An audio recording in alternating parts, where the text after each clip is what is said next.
everyone. Welcome back to Lowdown, your source for music, art, and entertainment in the Akron area and beyond. I'm your host, Tanner Martin. And I'm your co-host for the evening, Sarah Shively. We've got a lot of great content to feature around the university today, and we're going to start off with an organization known as the Akron Art Bomb Brigade.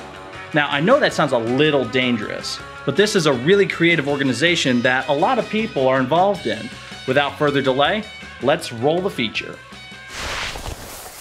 Well, my name's Elise Helms. I am a painting and drawing major at the University of Akron, and I'm also an art education major. I'm the apprentice for Art Bomb Brigade. Art Bomb started in 2016 with the Knight Foundation support group. We are a local team of just artists that muralize highly trafficked locations in Akron and neighboring communities. We do our murals on pre-existing locations to just kind of muralize the community that already exists. My favorite project that we have worked on was either Shrink Hall South, or it was our mural on Crave a few years back. That was a spray paint mural that we did. It turned out really cool. Our latest completed project is a ground mural at Shrink Hall South. It's like a rainbow radiating ground mural that we created for the engineering department. We do have a project that's actually been started. We just started it a few days ago, Maple Valley on Copley Road. We just posted that last night. That's our newest project that just got up and running. We are currently working on a mural with Art Bomb Brigade's class at the University of Akron for Craftymart. That's an interior mural that we're doing at Craftymart Carbon Black space. We do have a student that I'd like to recognize, Rachel Fox. The other half of our Craftymart space is going to be a mural that she designed. So that's super amazing and exciting. She designed the other half of our Craftymart space and like a sponsor wall that we're gonna have in that. So that's really cool that a student led their own design. Yes, I'm actually doing the other half of Craftymart, the main wall. I designed the mural for that space. That will be completed at the end of November. So that's also our class mural. That'll be done at the end of November. So that'll be revealed then. Craftymart. Craftymart is a education craft mart that serves out of Akron at the Bounce Innovation Hub. They're gonna have an event space for makers, and what they do there is they create it's a place for individual and local businesses to display their made items and sell them at a market. Yeah, our projects are really location-based inspiration. If we do them on a building, we usually incorporate some of the building's history, such as our mural in AMP.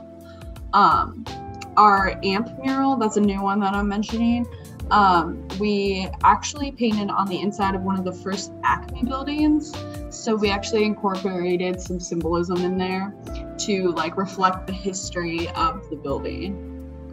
Same with Maple Valley, we're incorporating the maple leaves, and in Craftymart's mural, we're all inspired by Craftymart. It's very crafty, very Marty. We use colors from their social media and other icons and logos that they have at Craftymart. So we make very location inspired designs. So the Shrink mural was a ground mural on the inside of a courtyard at Shrink Hall South. What the process for that was, we had to coat the concrete in a protective sealant, since our that holds up to foot traffic as well as the outdoor elements. And then we used concrete paint to paint in our radiating lines that go out from the center. just keep on track and stay productive and just make as much art as you can. It's always great to see an organization that's so involved with the community. Absolutely. But don't go away. We'll be right back after this quick commercial break.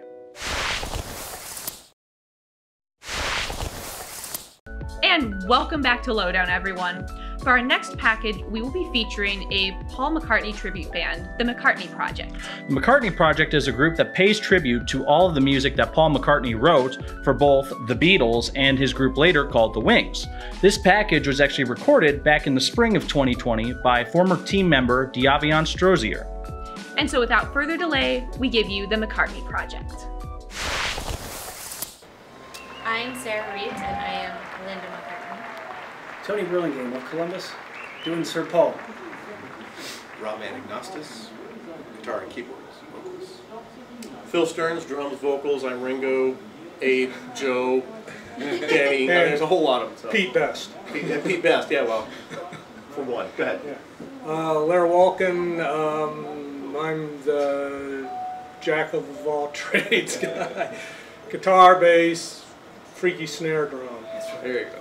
Well, the band was actually formed in 2015 out of a thing we were doing with an Elvis impersonator. Elvis meets Sir Paul McCartney. And then it just grew a little bit bigger, and then Elvis got busy, so it's just the McCartney tribute now, the McCartney Project.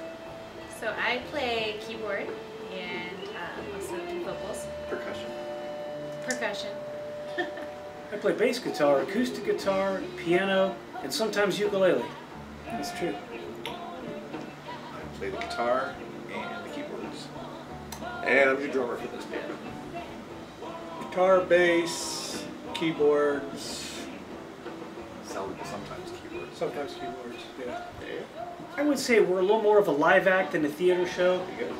I used to do a little more speaking to the crowd, but now for smoother transitions, we have some programmed voiceovers in the computer. That way there's a seamless transition when I'm switching instruments. So I would say we're definitely a rock concert in outdoor festivals and a Broadway show inside a theater. One of the coolest things that I've experienced with the band is pretty much every show somebody will come up afterwards and say, hey, when I close my eyes, you took me back to 1960 or whatever when I saw the Beatles, and you can just feel the emotion in their voice that we actually transported them back in time to escape life a little bit. So pretty much every show that happens, that's what I get out of it. We have yet to travel outside the U.S. Tony has. I play Paul on cruise ships, and I also play in some other tribute acts globally and in the Caribbean. So, but, Rob and I are in another band that actually plays in the UK also. So this band is ready to go. I think because our manager, John Shearer, asked me if I knew anybody that wanted to do a Paul McCartney tribute. But you know, we are Beatles fans anyway, and that's my favorite Beatle. And I was already kind of doing it a little bit with another group, so I just jumped right in. That's the connection mostly. We already knew the stuff.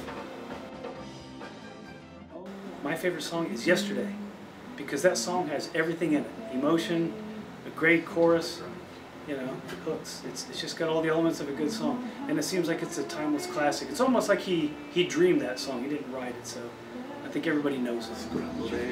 My favorite would be Band on the Run or Lady Madonna. Let's just say the last one we just did. 85.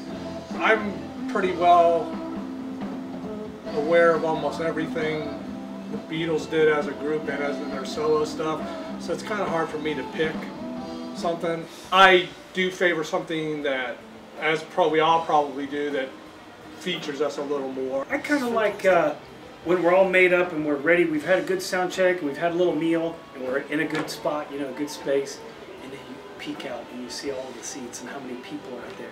Then that end, because then you're kind of over your stage fright anyway, and it's just all good from that point on. My favorite part is seeing the audience for the first second. I think after the night's over, when we go out and do a meet and greet, people want to take pictures with us, you know, and they get to connect with the Beatles, even though we're just, you know, we're us. I don't want you to just sing, okay? I want you to raise your hands to the ceiling. Let's try it with both hands. Are you ready? I was in a band with Rob and Sarah. Phil and Larry played in a band with the Columbus Horns. They played a Music Legends Live, and they were already doing kind of a tribute show band. And John threw me into the mix, then I brought Robert Lee, and then we're a band. And now we have special guests tonight. And I knew Tony for years before. That's right. We bought guitars together. Worked in a guitar shop. First off, it's the McCartneyproject.com. That's where all the shows, there's a whole lot of videos there, and then all the social media connects you get from there. So you'll find us on Instagram under McCartney Tribute, I think it is. But either way, you'll find us on Instagram, but Facebook, McCartney Project on there. And really, what you're going to find there is, first off, all the concert dates, but two, people that are taking pictures here. They're all posting them to the website. So it's not just us and what we're doing, it's what the people are experiencing. So it's all over YouTube. YouTube's a good place. Yeah, just go do a Google McCartney Project. Boom, you're there. If you go to Facebook, there's a subgroup called Friends Who Like the McCartney Project, and that's where, like Phil said, people are posting their personal memories or their private pictures of us after the meet and greet or during the meet and greet. So the Friends also has special content that the site and the Facebook doesn't have, which is like, you said a blooper reel came out yesterday. And just if we do shout outs or anything like that, birthday greetings to people. So the Friends of the McCartney Project, yes. It's great to see this group bridging the gap between old and new generations. Without a doubt, growing up, one of the first bands I was introduced in the rock genre was the Beatles, and that's what got me hooked on the music in the first place. Don't go anywhere. Lowdown will be right back after this.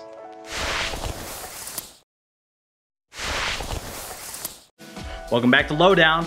For this last segment on this episode, I'm going to be turning it over to our co-host, Sarah Shively, because she has a very special connection to this package. Sarah, why don't you tell us all about it? All right. Well, this next package was one that I shot back in 2020. It covers the documentary filmmaker Cy Dodson and his film Beneath the Ink. Beneath the Ink is about the tattoo artist Billy Joe White from Zanesville, Ohio. Billy Joe White does free cover-up tattoos for tattoos with negative connotations. It's great to see a tattoo artist trying to give back to their community and just try to improve the general environment around them. Without further delay, let's roll the package. My name's Cy Dodson, and I'm director of the short film Beneath the Ink. I started out working in the news business, kind of jumping around different markets, doing kind of the daily grind of a news station, and eventually kind of wanted to just do my own thing and started my own video production company, and realized that I still had kind of a yearning to do something more, so that's when I started making short films about 5 years ago. Cy, what drew you to this particular story? What made you want to tell it? I grew up in Zanesville. I lived there for 20-some years. So I know that there's racism everywhere, and I wasn't too far removed from it with my family. So I was coming back home to work on a different project, and I live in Minneapolis now. So I was coming back home to work on another project, and I saw the local paper in Zanesville do a story on Billy White, and in the story there was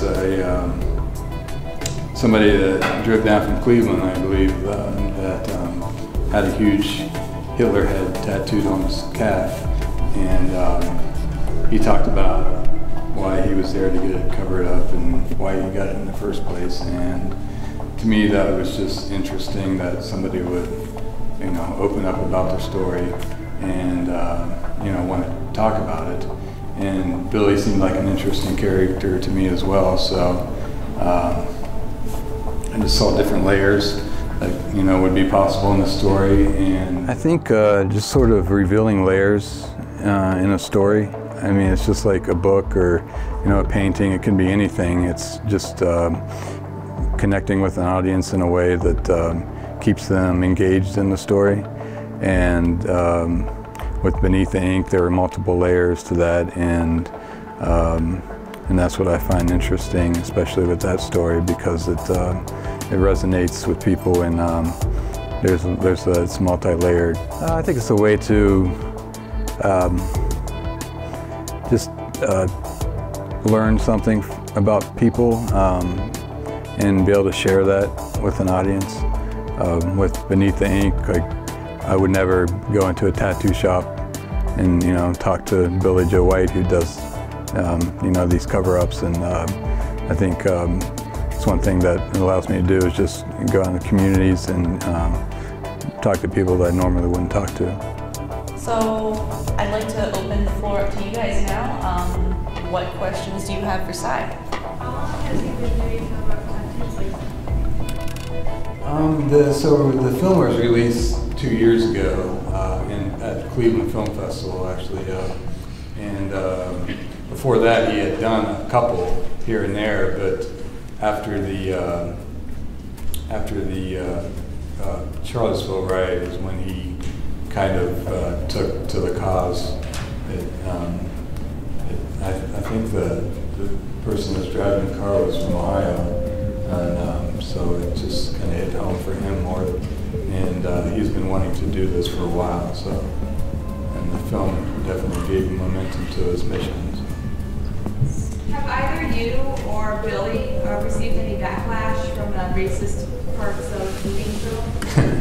Yeah, I mean, I'm a little removed from it, so I don't live there. But he's online. He's gotten some threats, and he would tell you that too. You know, like he couldn't be here tonight because he had another obligation. Otherwise, he would have loved to be here to talk about it. But yeah, it's just been some online, you know, threats that he's received from, you know, people in the area, but nobody has, you know, outside of that has done anything so far, which is great.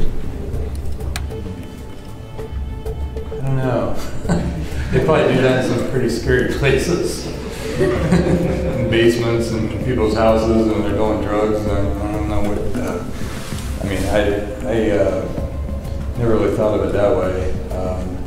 I'd actually really like. There's a story that just came out on a tattooer in New Orleans that's African American female, and I think it would be awesome to get her covering up a few of these tattoos and, you know, bringing these people in face to face with, you know, the race that they once hated, you know, or whatever, and you know, I think that'd be a pretty profound story. Do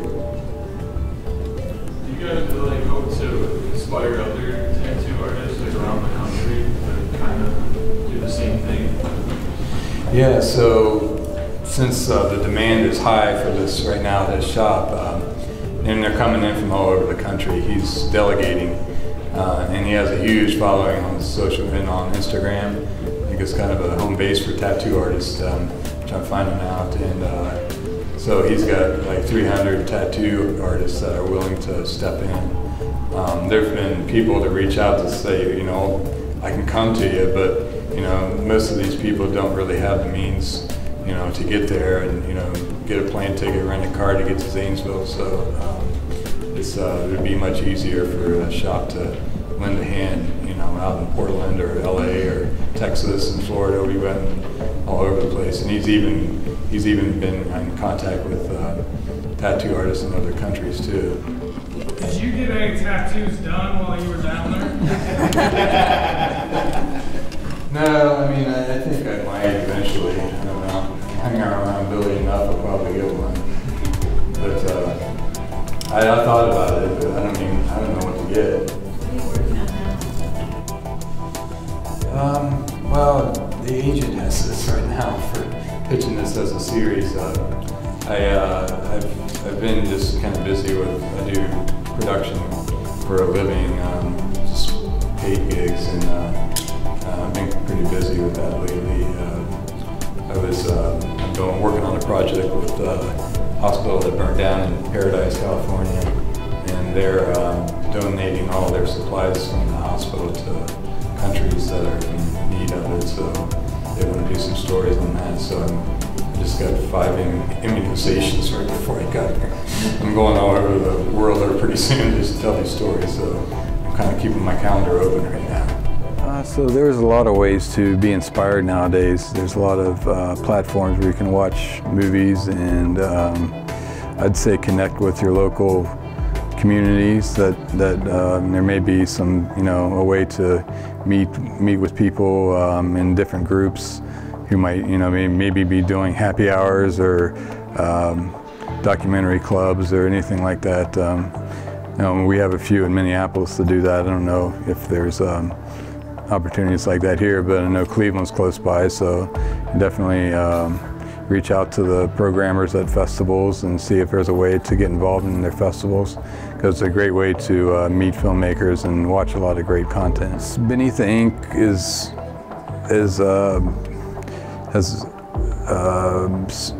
been played on a lot of different platforms, and it's really taken off in a way that the story's been spread to people who want to get cover-ups all over the country, and so we're now creating a series pitch to networks and hoping to continue telling these stories.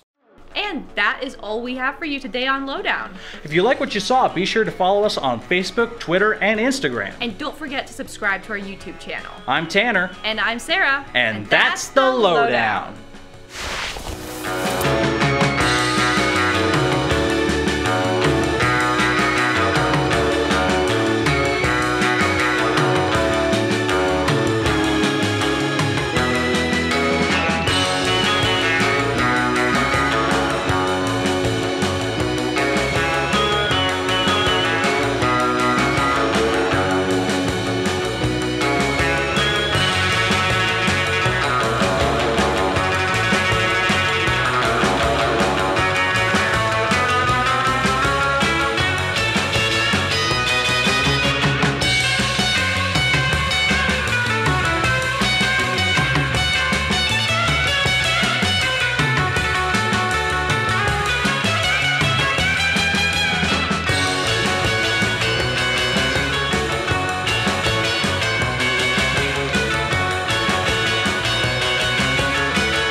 This program was produced by ZTV at the University of Akron. Do you want to gain experience in video production, professional social media, or working with real clients? Visit the UA School of Communications online or follow us on social media to learn more. ZTV, make media, make a difference.